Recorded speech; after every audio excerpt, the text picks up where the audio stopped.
Lihatlah betapa paniknya semua orang saat banjir besar terjadi. Hujan sangat deras melanda sampai membuat apartemen mereka terendam banjir. Bahkan air sudah sampai ke lantai 3 dan sudah banyak menghanyutkan penghuni di lantai bawah. Ana masih belum sadar kalau bencana akan terjadi dan ia masih bisa dengan santainya bermain dengan anaknya saat baru bangun tidur. Sebenarnya Ana sudah sempat melihat keluar dan terlihat genangan air mulai muncul. Tapi karena merasa aman tinggal di lantai 3 apartemen, Ana mengabaikannya dan mulai membuat sarapan untuk anaknya. Orang tua Ana sudah sempat memberikan peringatan bahwa banjir besar bisa saja terjadi dan Ana tetap mengabaikannya juga. Sampailah pada akhirnya Ana merasa dingin di kakinya dan ada genangan air masuk ke dalam rumah. Banjir sudah di depan mata. Anaknya Ana malah senang karena mengira rumahnya kini bisa jadi kolam renang. Ana yang panik langsung memarahi anaknya kemudian berkemas. Ana juga sudah mendapat telepon dari kantornya bahwa akan ada orang yang datang menjemputnya untuk mengevakuasi Ana dan anaknya. Mereka pun langsung keluar dari kamar namun kondisi sudah sangat kacau. Air sudah menenggelamkan lantai 1 dan 2 apartemen. Karena semua orang sedang panik dan berdesak-desakan, hal itu sampai membuat tangga darurat di sisi kanan tak bisa dilewati. Orang-orang tidak bisa mengamankan diri ke lantai yang lebih tinggi. Kini hanya Ana seorang yang kepikiran untuk menggunakan tangga darurat di sisi lainnya. Karena anaknya sudah mulai panik, Ana pun mencoba menenangkannya dengan mengajak anaknya bernyanyi. Namun baru saja naik beberapa lantai, Ana mendapat masalah karena ada orang di lantai atas yang menutup jalan tangga darurat. Tapi untunglah Ana masih bisa membawa anaknya ke lantai yang cukup tinggi. Di sini sudah banyak penghuni lantai bawah yang mengamankan diri. Tepat pula jemputan yang dikirim oleh kantor tempat Ana bekerja sudah datang. Tapi Ana malah kehilangan anaknya.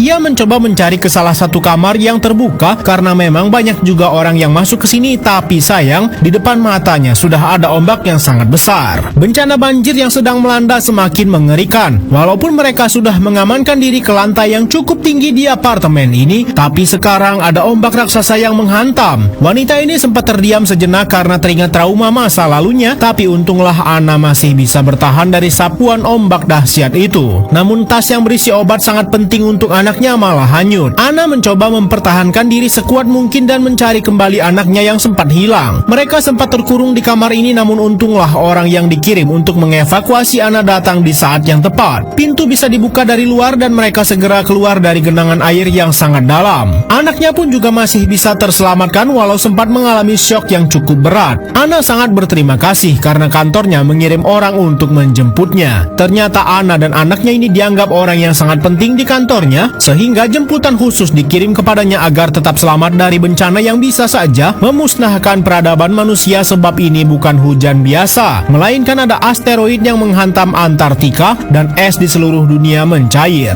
Namun di tengah kondisi yang cukup kritis seperti ini, anaknya Ana malah sempat-sempatnya ingin buang air besar, sehingga mereka mencari kamar kosong untuk menyelesaikan persoalan mules itu. Disinilah baru diketahui bahwa Ana bekerja di perusahaan penelitian yang sedang mengembangkan manusia buatan yang akan meneruskan peradaban manusia setelah bencana ini memusnahkan manusia yang ada sekarang, dan Ana bertugas sebagai peneliti untuk menciptakan emosi pada manusia buatan mereka agar sesuai dengan emosi manusia biasa. Atau bahkan Ana harus membuatnya lebih baik dari manusia yang sudah ada sebelumnya. Di momen ini Ana juga sempat berpamitan dengan ibunya yang juga sedang terjebak sapuan banjir yang sangat dahsyat. Situasi juga semakin memburuk karena pipa gas di lantai apartemen ini bocor sehingga menimbulkan ledakan yang sekarang malah menjebak mereka. Pria ini pun mencoba untuk memanjat ke lantai atas dan Ana akan mengoper anaknya. Namun Ana malah terjatuh karena anaknya terus menahan dirinya.